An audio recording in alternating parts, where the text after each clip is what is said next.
Hello, everyone. Welcome to this Fireside chat with Michael Ed. I'm going to give a quick intro to Michael, then I'll be asking Michael questions for about 20 minutes or so, and then I'll be taking questions from you guys. So you can already now go to the swap card. If you just go to the event and then click live discussion and then click questions, you'll be able to both ask questions and upvote questions other people have asked. Hello, everyone. Welcome to this Fireside chat with Michael Ed. I'm going to give a quick intro to Michael. Sorry, I'm just hearing feedback. I'm just going to keep talking and assuming everything will be fine. Quick intro to Michael. Michael's a senior research manager on Rethink Priorities AI governance and strategy team. Michael's EA origin stories is sort of one of my favorites. He started his career as a stand-up comedian in Perth, Australia, and until just 3 years ago, he was working as a teacher there. And then while teaching, he sort of found EA on the internet, went into this frenzy of reading and applying for dozens of jobs. Michael's a senior research manager on Rethink Priorities AI governance and strategy team. Sorry, I'm just trying to figure out if EA tech is working or not. Is sort of one of my favorites. He started his career as a stand-up comedian in Perth. Okay, I'm so sorry about that feedback issue. That was probably quite confusing for everyone. I guess I'll quickly redo the intro to Michael just to make sure you all heard it. Yeah, Michael's a senior research manager on Rethink Priorities AI governance and strategy team. Started his career as a stand-up comedian in Perth, Australia, and was working as a teacher until just 3 years ago. Then, as I've heard you tell it, you kind of found EA on the internet, went into this frenzy of like reading lots of things, applying for lots of jobs, and then eventually landed a job at Convergence Analysis, who does X-risk reduction research.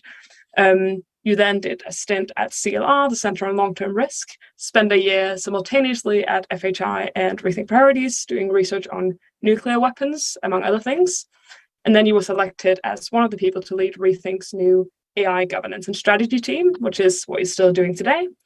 You're also a prolific forum writer, and you've done some grant making for the EA Infrastructure Fund. So feel free to ask questions about both grant making, AI governance and strategy, research in general, managing people, scaling teams, and all other sorts of things.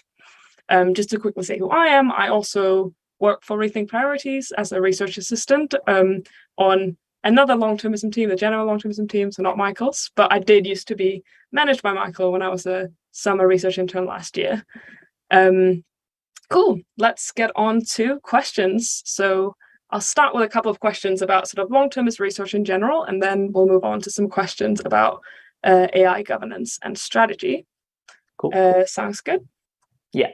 Cool. Yeah, let's just jump right in and hear your top 3 tips for doing generalist long-termist research, especially, I guess, for people who are kind of new to doing research. Yeah, that makes sense. I talk to such people a lot. I was such a person pretty recently. So yeah, I have some tips. I think the biggest tip is just like actually get yourself to a position to do it, and actually like try it. So if the thing you want to do is like find out if you'd be good at generalist research or generalist long-termist research or whatever, just actually like do the thing closest to trying it that you can do. And if you already know you want to do it and you want to get better at it, or get in a position to do it in a really impactful way or something, then just make sure you can do that. So what this looks like is mostly applying for jobs, applying for internships, applying for programs or courses or whatever, anything that is like as hands-on and as close to what you actually want to be doing as possible to like practice and test it is really valuable. And in the meantime, it's also good to like read up and talk to people and try to like practice your skills in little ways. But the best thing is just like actually go for it. And there's lots of things you can apply for. When I was applying for jobs, as I think you mentioned, I applied for like 20-ish things, just like spray and pray type approach, and just see what comes back, because there's a lot of randomness and noise in the process. You shouldn't assume that the first 3 things you apply for, you'll get one of them. You shouldn't assume that if you get 3 rejections, it means you're not a fit for something. Like it's often hard to get a particular role, but if you like fire out enough, you get stuff. And I got rejected from things that like later they'd love to have me, but they couldn't. At the time, I wasn't skilled enough, or they couldn't discern that, or something like that. So it's like this is normal, and you just need to like keep going. So one tip is just like try to actually do it by applying for lots of things. Another tip is try to get yourself good mentorship and feedback structures and accountability and that sort of a thing. Not everyone needs this, but a lot of people find independent research, and like PhDs is one example of this, or like PhDs, you do kind of have a mentor, but often they're not very hands-on. A lot of people find this like psychologically extremely taxing and hard to like actually stay productive and motivated, but also you just don't learn as much. So ideally find a thing where you have like a good manager or mentor who's really incentivized to have you do a good job. And so again, the route there is often just applying for lots and lots of things and seeing what you can get. You can organize this independently though, if you manage to get yourself a grant or like do things on the weekends or during summer breaks or whatever. There are some internships that can fit with that, but also you could maybe just try to find yourself a mentor and reach out to lots of people and find someone who like seems like they'd be willing to spend some time on you each week. And then a third tip would be to have an actual theory of change for what you do. So when you choose, like most research in the world is not very impact driven, and it means it's not that impactful. They might often find true things and they might often write it up nicely. Sometimes they don't do that, but even when they do that, it's often just not on super important topics, or it's not actually answering a question anyone needed answered. It's not building up to like actual impact happening. So try to make sure that when you're doing your research, you have a sense of who is this for? What is this for? What could this inform? How's the world actually going to be better at the end of this? And it's okay if that's mostly about like, it's for me to practice and test fit and build my skills so I can do impactful things later, but still have a theory of change, have a sense of like, this causes that, and then the world's better, rather than just sort of randomly doing things. And I've got links and stuff on each of those, which I can share with people later as well. Makes sense. Yeah, I guess let's stay on the theory of change thing for a bit, because I guess at least I found that a particularly useful tip for me. Yeah, I guess, do you have any tips for making sure that, I guess, you have a like good theory of change and that your research will actually be useful for particular actors? Yeah. So I guess the first thing I should say is like roughly what is a theory of change? It may be obvious just from the term and from me saying this leads to that, but the basic idea is like you have a sense of how your action causes some outcome, which causes some outcome, which causes some outcome, and then the thing you actually care about. So like the full path from what you're doing to like the world being better and the way you want it to be better. This is a term commonly used, I think, in the nonprofit world. Sometimes also people say theory of impact or back chaining are all sort of related ideas, or paths to impact. But yeah, so there's like a Wikipedia page on it and stuff. In terms of tips for this, I have roughly 60 minutes of tips, which will be on YouTube soon under the Center for Effective Altruism YouTube channel, because I did a workshop on this at Effective Altruism Global DC. So that'll be available soonish. You can also find the slides in the meantime. I have a post called Interested in EA/long-termist research careers. Here are my top recommended resources, which are my top recommended resources. A suspicious number of them are written by me. This is one of the ones that's written by me. You can like find the theory of change workshop slides there. But in brief form, to like just give you a taste of it so you know why you want to follow these links. It's often about decision makers who is in a position to either individually make a really big decision, or loads of people who are each making like moderate or small decisions that adds up to a lot of impact. And what are they uncertain about? Either they know they're uncertain about it and they really want someone to tell them the answers, or they don't realize this is an important question they're uncertain about, but they are in fact, and it is in fact important. And you're adding info on those things that will actually flip their decisions. So you could try to think about like, okay, what are the plausible things my research might find? Maybe I'll find X, maybe I'll find Y, maybe I'll find Z.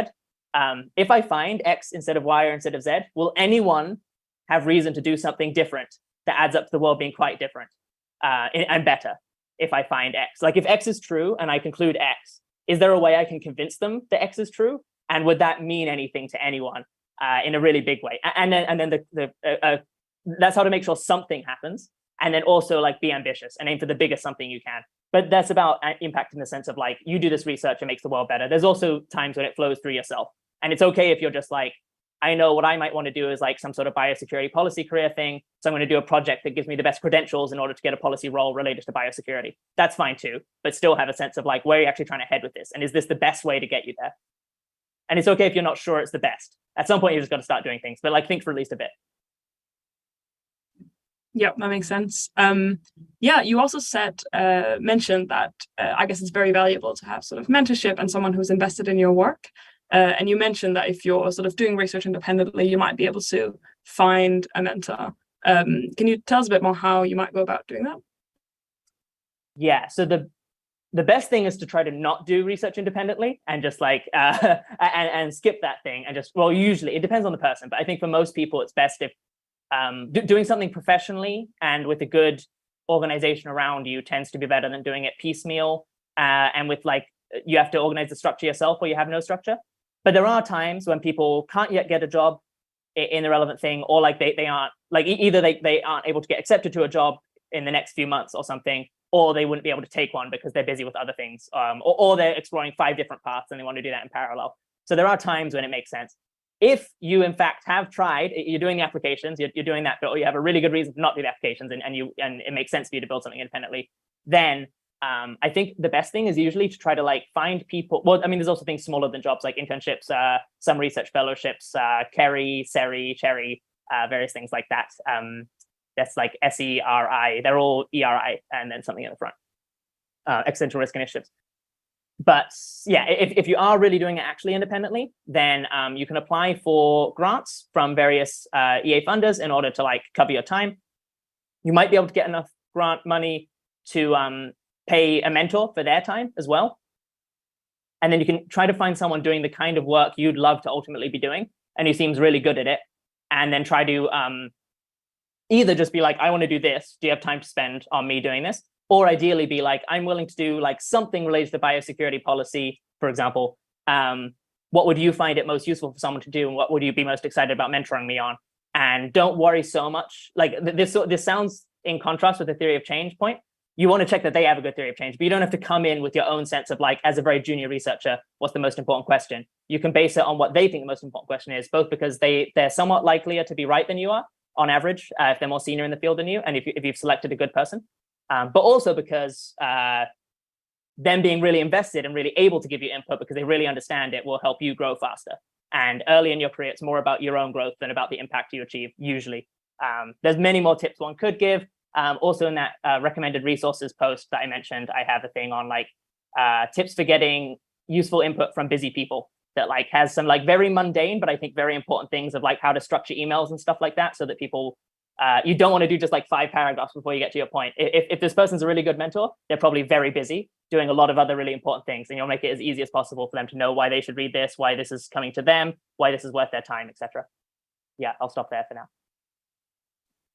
Yeah, I think the post you talked a bit about with recommended resources, I'll just make sure to post that in the chat at the end of the talk so people can check that out. Yeah, I guess I feel like if you're sort of new to research, like this long-termist research can feel like sort of a bit of a black box. Can you tell us a bit more about what the actual research process looked like when you would like mainly doing research rather than management, e.g. at convergence analysis and your nuclear work at FHI?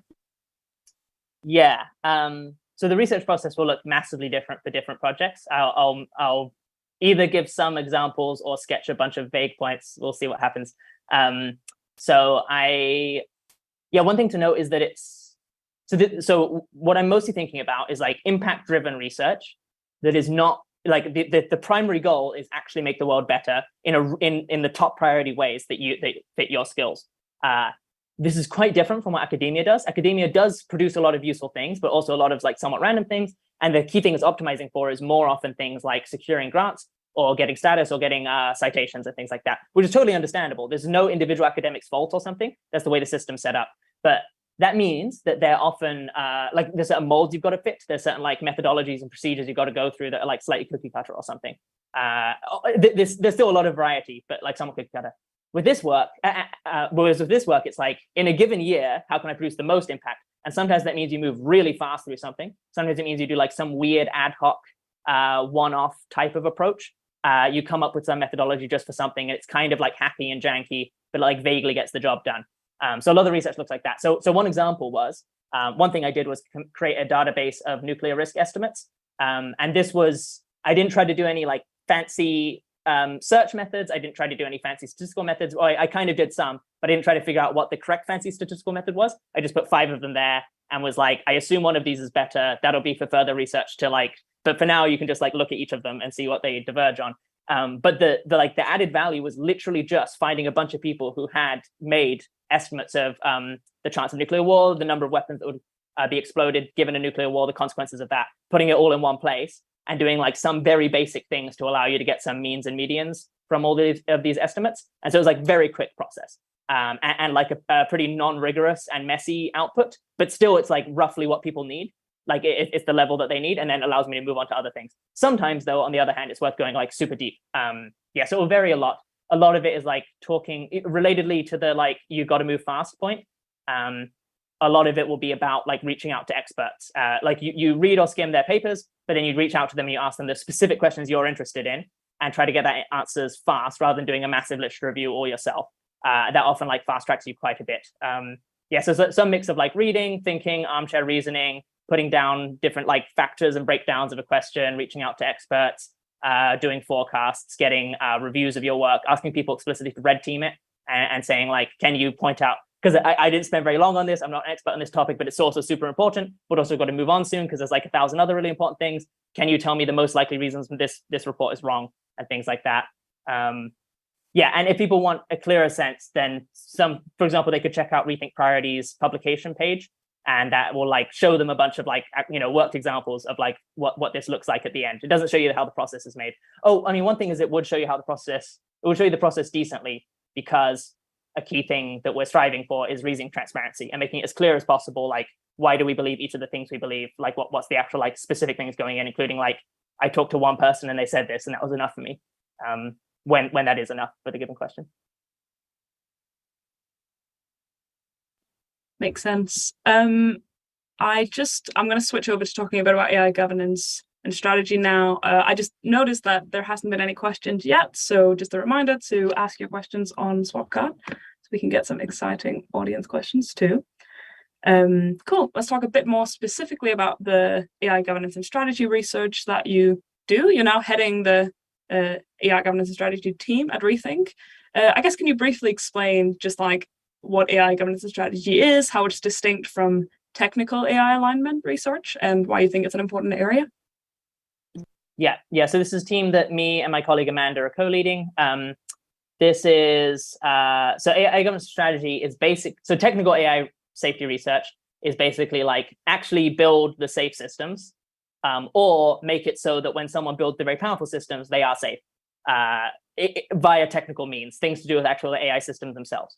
AI governance strategy research is kind of like a term for like sort of everything else required for this whole AI thing to go really well. And in particular, it usually refers to making sure the existential risk outcomes don't happen, or existential catastrophes don't happen, or that the long-term future is really good, as opposed to avoiding very bad but smaller catastrophes, like less terminal catastrophes is less of the focus here. It doesn't quite refer to everything else required for this to go well. So it doesn't refer to some things like general effective altruism community building or long-term community building, which is also quite helpful. Or some things like improving institutional decision-making, like making it so the US government makes smarter decisions and takes risks into account in general. Those things could also be important for making this whole AI thing go well, but they're not included. So sort of like some middle ground. There isn't a very neat definition. It can include things about like what concrete AI-related policies should be passed and getting them passed, and the actual advocacy and practitioner element. It can be like the research to figure out what the policy should be. It could be like higher level things of like, what will the future look like? Or what should our like big picture goals be here? What should our what's our overall strategy in this space? Quite a few pretty disparate things. It can also, though, I think there's an unfortunate thing where like one of them is called technical AI safety research. Another one's called AI governance and strategy, or AI governance and policy. This can make people think that one of them is the technical one. The other one is all about governance. Both of those are false. You can have technical AI governance research where it's like very technical people really understanding how AI systems work and using that to forecast the future in order to make more informed plans, or coming up with like actual like hardware solutions, or really understanding AI chips and using that to inform their strategies. That's probably a long enough answer. And why I think it's an important area, was that part of the question as well? Yep. Yes. Okay. So this whole AI thing seems like a big deal, and it going well seems better than it not going well. And in order for it to go well, I should break that down a bit, slightly more. It seems like AI will be it already is, artificial intelligence systems already are having a notable impact on the world. It seems like they're accelerating in capabilities fairly quickly. It seems like there's a good chance that this century there will be extremely powerful AI systems able to change the world to the scale of the Industrial Revolution. It seems like that could easily go wrong in a variety of ways, including the AI system being misaligned with our goals, or just being misused by people, or various other things. There's like quite a few different risk factors that could occur, and it should inform our strategy, a sense of like how much weight to put on each of them. But also amazing upside potential. This also could go fantastically if we handle it. We'll have this very powerful technology and be able to use it in a bunch of good ways and solve a whole bunch of other problems. It doesn't seem like this just goes well by default. It seems like we need technical AI safety research to make sure the systems are aligned, but also we need things to allow the technical AI researchers to do their job and make sure that when the systems are deployed, they take into account these technical solutions that have been developed. So the AI governance strategy people and policy people are to some extent allowing the technical AI safety stuff to proceed and also to be implemented, but also helping with the sort of like misuse or deployment type situation. Like, how do we actually use these extremely powerful systems? How do we actually use the future once we have this, once at least one system is aligned with at least one person and it's extremely powerful, how does that play out from then on, and how can we make sure that goes well as well? So that seems pretty important. I think a lot of other things are also very important. But yeah, this is the one I work on. Cool. Just to give us a bit more of a sense, can you just like pick a random cool project that your team is working on right now and tell us a bit more about it? Yeah, so one that's unusually easy to describe is that a survey of about 200-ish people who've thought a whole bunch about these issues this survey is aimed at informing us on what intermediate goals we should have for AI governance. What this means is there's like the highest level goals, like avoid existential risk or reduce misuse risk or reduce misalignment risk. It is important to have a sense of like how important each of those are, but that's not what we're focusing on here. There's also like extremely granular things of like get this particular policy passed or get AI labs to do this particular thing.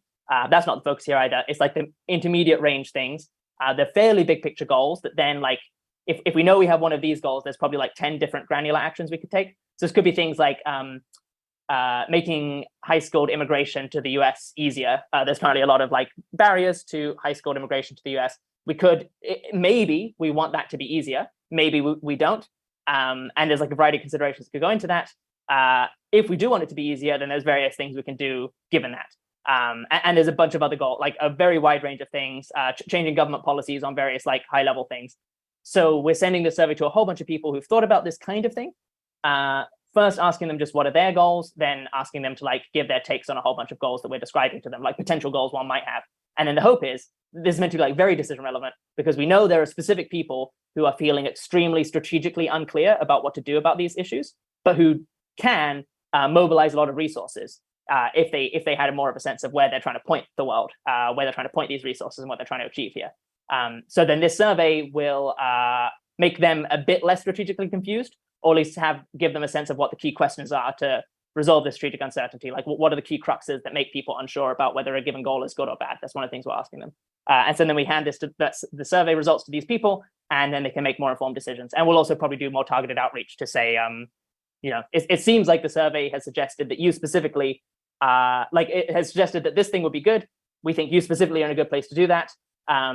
We wanted to let you know, do you want to have conversations about that? Do you want any support making this happen? That sort of thing. Cool. I think we're going to move over to some audience questions now. I have, I guess, a bit of a mega question. So we have this nice questions about what type of people should consider trying their hand at EA research, like what signals indicate whether you're a good fit or not. And then I guess someone asked a follow-up question about being a research assistant. And I guess I would also be curious to hear how that might differ if you're a research manager or a grant maker. So these are a lot of categories. But can you give us a quick summary of like things that might make you a good fit for these different types of roles? Wait, so things that make me a good fit for research roles, research assistant roles, manager roles, and grant maker roles? You got it. Okay, cool. So people often ask me like, how would I know if I'm a good fit for this? Or like, what are good research questions for me to work on or something like that? And usually I just say the thing I've already said twice, which is like apply for a whole bunch of things and just like see what happens. I will also answer the question, but genuinely the more important thing for me to say is just apply for a lot of things. If these are like most effective altruism organizations, at least, you can definitely do effective altruism aligned work and very impactful work at other organizations. But effective altruism organizations generally have well-designed selection processes that don't rely very much on your background. They mostly rely on just like whether you can actually do the job, and they try to assess this based on how you do in various work tests and things like that. They usually also design it so that the first stage is very quick, the second stage is a little longer, and the whole process doesn't take you very long in terms of number of hours. And it only takes you like, and most of the time only comes later once you're like pretty likely to get the job, or like you're fairly likely. Most other people have been ruled out. So you can just apply to a lot of things, and it might not take you that many hours. And so you don't need to deliberate that much about like, oh, would I be a good fit for this? Would I like this? You can just like chuck a lot of things out. The 2 jobs I ended up offered, so I applied 20 things. There was a lot of things I thought I was like a shoe-in for that I did not get. And the 2 things that I got offered, both of them were things that like seemed like weird fits and surprising that I got them. And I think upfront I might have thought I just didn't want them. But when I thought about them a whole bunch more, I was like, oh, this really does make sense when I consider it carefully. So I really encourage people to take a sort of like shotgun approach and just like spray and pray, apply to lots of things. And I have a post on this called "Don't Think, Just Apply." Usually there are some caveats. Okay, but then I will now also answer your question, whoever this person is. I think that it depends. So there's different role types like researcher, research assistant, research manager, and grant maker. There's also different there's different cause areas like long-termism, animal welfare, global health and development, and there's also different like sub-cause areas or topics or something, like whether you're focused fairly granularly on the US government, like on US government policies, versus being like big picture strategy stuff versus like trying to forecast how the future is going to go, and also whether you're focused on like the US versus the EU, AI versus bio. All of these things will make a difference to what you're a good fit for. And so it's quite hard to give like a one-size-fits-all answer. Generally, a good thing that you can do, like another reason applying for things is good, is that these organizations have an incentive to assess you well. Like it's in their interest to find out if you're good or bad for this particular job. So you can use that. Relatedly, it's in their interest to write the job ads very clearly so that they make it clear what kind of person they're looking for. So you could just look at like a sample of job ads for the kind of thing you may be interested in doing and see what they say would make someone a good fit or a bad fit, and try to be informed by that.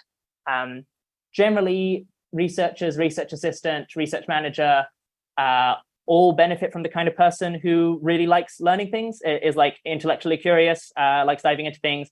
For some roles, it'll be helpful to be like a sort of generalisty, variety, interdisciplinary type person. For some roles, it'll be helpful to be willing to go for like 6 years on some like very specific thing and become like a world leading expert on something that no one else really like knows about. And when you talk about it at parties, they're all a bit confused. Yeah, but so it will depend on the role type, but generally, like obviously, like being generally sharp, a good writer, willing to learn about a whole bunch of things is helpful. Grant maker requires being willing to make fast decision, like horrifically fast decisions that like feels really, really silly that you're making it that fast. But in both of these, there's an important caveat, which is again a reason to just apply, which is that what's important is that after like 3 months of actually doing the job, or 6 months or a year or something, you're then the kind of person who fits the job. It's okay if right now you don't have the writing skills, or you'd feel really weird about doing that job, or you'd feel like an imposter or something, if after 3 months that will be resolved, because people are willing to invest in you for a bit. So it's more about like identifying your traits and stuff like that. That was a pretty vague and also pretty long answer, but basically just apply for lots of things. Cool. We have another question, which is, I'm curious what makes you continue to be a guest fund manager at the EA Infrastructure Fund rather than spending that time doing more work at Rethink or other research related work. Yeah, I do feel genuinely unsure whether this makes sense. It's also plausible that I should flip the other way around and go just grant making, or that I should just do research management and no researchy things myself, or just research and no research managing things. It's really tough. It's like pretty horrific how few people there are trying to do all this stuff, and how quickly one can find oneself like very much in demand. It is like flattering at first and then very sad, because it means there's like a lot of impact left to be had that's not happening. And I think Marie's had a similar experience to this recently as well, of like suddenly being like, oh crap, there's like a lot that I could very usefully do, and it's kind of odd that the world is in this state. Yeah, so sucks. This also is why I want lots of people to apply to loads of things and like put way more people on these issues, and make it less of like a really intense prioritization decision that people like me and Marie are making. But to actually answer the question, I've scaled down. I mean, maybe this is a pretty like inside baseball question or something. I don't know. Many people may not have even heard of me, but I'll just answer as if you know me or something. I've scaled down my infrastructure fund grant making. I do a bit of that, and then I do mostly research management at Rethink Priorities. I've scaled it down, so I now mostly just evaluate repeat applications from people I've evaluated before. And the rationale there is basically that I will probably make better decisions faster than the other grant makers would, because I already have context on those particular projects and on those particular people. I'll also probably be able to give them better advice, like the grant seekers better advice. I don't really take on anything else new. I do think it's plausible I should drop it. I do think it's plausible I should scale it up further. I also personally just quite like variety. I'm able to work a fair few hours per week without it feeling like work if I'm doing a motley assortment of things in a slightly random order and like pulling slightly randomly from a grab bag of really important things, which contrasts with like theory of change and prioritization to some extent. But I like filter down what I put in the grab bag of tasks that I can do based on what's really important, and then I pull from it slightly randomly so I feel autonomous and it feels fun. And so this is part of that. That's also part of why I'm doing research management rather than research. I'm not very good at staying focused on one thing really intensely for 6 months. I'm better at like being lightly involved in a lot of things and sort of jumping around. I guess that's maybe a better answer to the prior question than what I said, which is like one key distinction between like researchers and research assistants and research managers is like how much you like going really deep on one thing for a really long time versus variety. There are people who really intensely prefer one or the other. You might not even notice that that's a distinctive feature of you because it might just be like obvious that you really want to just stick on something for a really long time versus like jump around a whole bunch. But if you like know you're one of those, that should inform which direction you try to go down.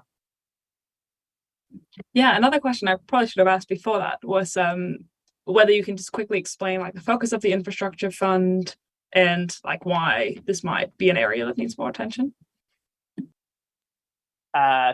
The second part, is that like why we might need more grant makers or why more people should apply to it to get grants? Unsure. I think it just means like, why is it like, either it means why there is meta an important area, or it means why is like people doing grant making for the infrastructure fund important, I think. Okay, yeah. So the EA Infrastructure Fund has a fund scope page online, so people can look that up and get like the proper official description. It's basically to some degree, it's like things that are valuable but don't neatly fit the other three funds, which focus on animal welfare, long-termism, and global health and development. So if something's really valuable, but doesn't neatly fit one of those, either because it's not on one of those issues or because it's sort of like cross-cutting, like general EA community building, then it can go to the infrastructure fund. Often these things look like meta projects that are like helping effective altruism inclined people think more rationally or helping grow the pool of effective altruism inclined people, but also sometimes it's like pretty specific things that just don't neatly fit in the other buckets. It also doesn't matter that much which fund you apply to or something. If you like accidentally get the wrong one, then they'll probably just refer you to that one, as long as your project, like if your project's good, then they'll try to find a way to fund it. And also the application is meant to take just 1 or 2 hours to fill in once you've actually thought about your project. So like actually planning what you want to do usually takes longer, but like just writing in the form should take 1 or 2 hours. So that like the added cost for writing the form should only take 1 or 2 hours. So people they don't need to worry that much about really understanding the details of the fund, as long as like the thing seems like it's really valuable from an EA perspective. You can just apply and see what happens. In terms of why this is important, yeah, so there's like a huge, like the world is not sorted out. There's like insane numbers of animals suffering. There's insane risks being posed to the world from emerging technologies and that are not being sorted out. There aren't adults in the room. There are people doing good work to help these things, but it's not adequate. There's still like notable chance of nuclear war, biotech disasters, AI disasters, people in extreme poverty not being adequately helped, even with things that are like very tractable to fix. So there's lots to be done. And one way to make this stuff get done is to fund people doing valuable projects on these things and empower them to do these valuable projects, because not everything fits an existing org, or orgs need to be funded by someone. And then another way to, and often this should be cross-cutting stuff. Like there's often things like building the pool of people who are trying to make this stuff go well, or helping them think better, helping them coordinate better, helping them get connections with policymakers or things like that. So if someone has a project like that, that should be funded. And then why the grant making is important is that there's not that many people who are sort of like capable of doing this grant making well and are stepping up to do it. Usually the people capable of doing it also are very like time constrained with other things. So having a bigger set of people who can do that allows us to spend longer per grant and make better decisions, or just evaluate more grants, or promote this opportunity more and get more people to apply, and therefore more good stuff happens in the world, or give more advice and feedback, because often a project maybe could be made like 50% better with like a few pieces of really good feedback, but the grant makers might not have time for that. So building the pool of grant makers can help with these sorts of things. A question I think we can answer pretty quickly is just, I guess, what your background was before you applied to, went into this applying for lots of jobs frenzy. Yeah, I guess I'll just quickly say what I think is the answer, which is you have a bachelor in psychology and a master's in education, and then you worked as a teacher for a couple of years. Is that correct? Anything you want to add? Yeah, master's and working as a teacher was simultaneous, but yeah, that's basically right. And so this is basically an irrelevant background for what I'm doing. It like helps in tiny ways here and there, but pretty much it's irrelevant. And I just like did a bunch of learning on the side and applied for lots of things and just happened to have like traits and skills that meant that I was a good fit for things. So yeah, don't worry too much about background. Certain backgrounds help. Like it would have been better if I did a master of security studies or something like that. But given that I didn't, given that I like wasn't aware of these things and didn't do that, it wasn't necessary for me to retrain for that. I could just like apply for things and see what happened. Some people it will be worth retraining. Yeah, this relates to, I guess, a bunch of questions we've had about sort of what degrees are useful for working in AI governance and policy, and whether a technical background is needed. You kind of answered that a bit already, but is there anything else you want to say on that? Yeah, so no degrees are needed. Well, it depends on the role. It depends a lot on the role. So for my organization, no degrees are needed. For most EA organizations, no degrees are needed. There's some exceptions. For non-EA orgs, it differs more. Sometimes credentials are important, although sometimes it's just like a master's in anything. Some areas of knowledge, though, that are helpful include information security, how the US government works, how China works, US-China relations, to some extent the EU and the UK, artificial intelligence, like understanding these actual systems themselves, computer science more broadly, public policy and international, maybe I said international relations, security studies. Yeah, there's some global priorities research itself, long-termist macro strategy stuff, like where are we trying to head with the future. Probably some other things as well. Economics to some extent. There's certain like toolkits that are useful as well, like rationalist thinking styles, forecasting methods, maybe econometrics for some things. But there's quite like this topic, like this whole AI thing is really big. There's like a lot to be done. And so a lot of different backgrounds could be helpful. And also there's just not that many people trying to make this go well. And so therefore you shouldn't assume there's someone qualified doing something. Often the best person to do something is like a random high school teacher who just like studied up on the side. So yeah, but if you do have the opportunity, like if you're definitely going to do a master's anyway, it is good to like choose carefully, and there are ones that will be more helpful. But if you're already out there in the wild, you finished your master's, or you're near the end of it, or you're not going to do one or whatever, then you should probably just apply for things and see what happens. I may have forgot the question, but maybe that's also enough to say. Yeah, I think that answered the question. Yeah, we have a question which is, do you have suggestions for educators, so like academics whose job centers on teaching rather than research, and also specifically maybe recommendations for how to use your summers when I suppose you have fewer sort of immediate teaching responsibilities? Yeah, so one thing is, if you so in some cases being mostly a teacher of some sort will be the best move. In some cases being mostly or not at all a teacher will be the best move. In some cases the natural blend will be the best move. Think about that. And if you do think that scaling down your teaching will be good, you can apply for a grant for a teaching buyout, where basically like some funder pays your university for the time you would have spent teaching and frees you up to do other stuff with that time. This could be research. It could also be things like you design a massive, like a MOOC or something that then allows you to like scale your teaching much more. So you're still doing teaching type things, but not to like 30 students at a time or whatever. So one thing is you don't necessarily have to do teaching if you don't think that that's the best use of your time. In some cases it will be. So yeah, there's various things. Open Philanthropy, I think, either has or had a course development call for proposals, where they wanted people to develop these MOOC type things, or like courses that could then be like rolled out at many other universities that could help upskill people in or help make them familiar with really important topics. So it might be good to think not just like in general, I want people to be pretty ambitious. Like the world is very far from where we need it to be, and there's not that many people trying to fix it in a really strategic, really altruistic way. So don't just think about like the students in front of you. Try to think like, can I do more? Can I reach many more people? And one thing could be developing a course that can then be rolled out in many places and replicated year after year. I'm trying to focus this on really important topics. I'm also checking if there's an existing course that you can just like roll out easily or improve from there. thinking about whether you have domain expertise and research methodology expertise that allows you to act as a mentor. There's a lot of really promising junior people, like way fewer than we need, but still a lot of really promising junior people who like are quite lacking in mentorship. And so you could, for example, pair up with something like Effective Thesis or something like these existential risk initiative things I mentioned earlier, and act as a mentor for the promising people coming through their programs. But yeah, there's a lot of things. Also, in general, like I'm sort of like giving advice into the void in a very generic way. Try to find people who know about the topics that you want to work on, who seem sharp, who seem to have good judgment, who seem connected in the EA community or whatever the relevant field is, and ask them for more tailored advice is like generally a really good thing to do.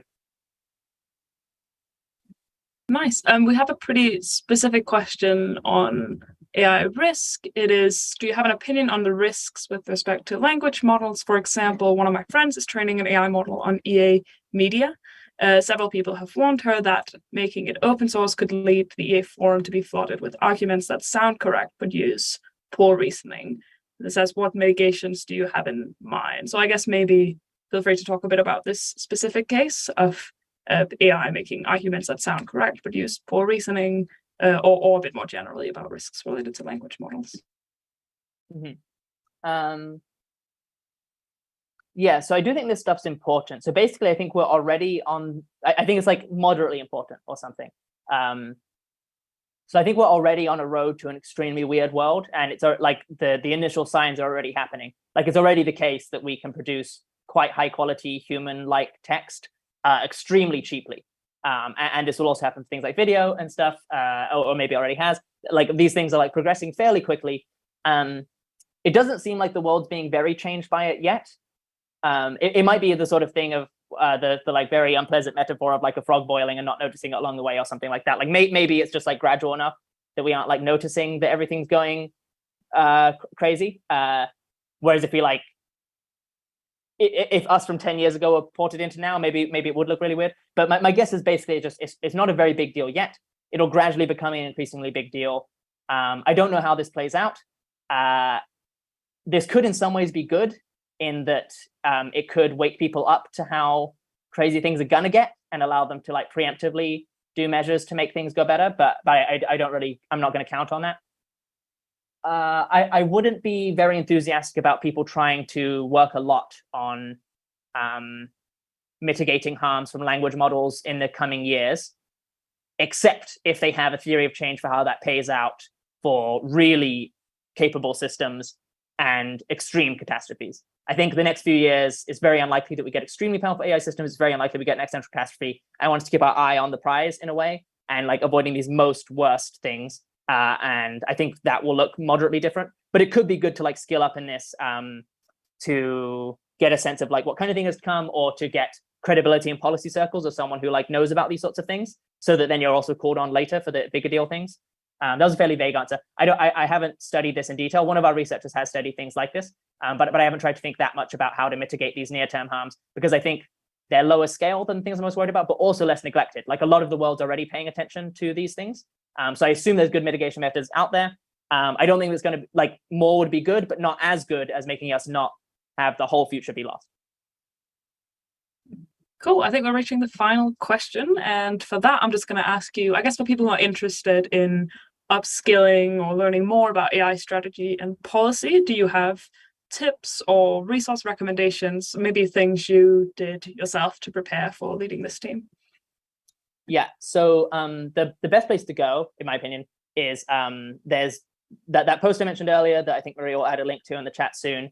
The like top comment is me saying like AI governance specific resources, and so that's a good place. And basically some things there are I think it was someone from the Center for the Governance of AI, I'm not actually sure, but I've shared the doc a lot, put together a doc of really useful resources at EAGxOxford. And so this links to that, and this like mentions a bunch of job opportunities, a bunch of like things to read, a bunch of podcasts, courses, programs, etc. Like programs like internships and some research fellowships and stuff. There's also the AGI Safety Fundamentals course governance track, which I think is like the best publicly available reading list. You can just go through it as a reading list, but also sometimes they run actual like courses. Like like you go through a program with a small cohort of people and a facilitator. I think this is probably a really good way to upskill in the topic. Also, again, just apply to lots of things. And so these things list things you can apply to. Personally, I didn't like prepare thoroughly and then get a good job. Again, the world is very broken, and we need it to be fixed fast. So I prepared some amount and then was quite terrifyingly the best fit for my job. And so therefore just like got the job already. I do think I'm good at it, but like in a more sane world, we'd have someone much better. But the sort of thing I did to learn was the kind of thing that these resources suggest, but these resources didn't yet exist. So I had to do it in like a crappy, put it together myself way, but just like a bunch of like podcast, reading, books, trying to write little researchy things, trying to get feedback, trying to have conversations with people, EAGs, trying to form my own views on things, try to understand these experts' views, try to understand where they might be wrong, where they might be confused, ask them like probing questions. There's this idea of Socratic grilling that I like, which is like sort of aggressively asking an expert something over and over and over, but not in a way that means you think they're actually wrong, in a way that means you think you don't understand why they might be right. And so you're like trying to get to the bottom of it, sort of like Socratic questioning, but in reverse. So a bunch of things like that. But nowadays there's like a structured way to do what I did, but faster, which are the sort of resources I mentioned. Cool, thank you so much for that. I'm just going to quickly post in the chat for the event, or the sort of live discussion, all the links that I remember anyway, that Michael's mentioned in this talk. Oh, the links don't. Okay, I'll figure that out in just a second. Thank you so much, Michael. I guess I should mention that at like on the hour and in about 15 minutes, there's going to be office hours with Rethink Priorities, and Michael will be there. So if you have more questions you didn't get to ask, or if you just want to hear more about Rethink's work in general, what it's like to work here, etc., that would be a great place to go next. Cool. Thank you so much, Michael. I'll just sort out the links, and then that's the end of the event. Thanks, Marie. Thanks, everyone. Virtual was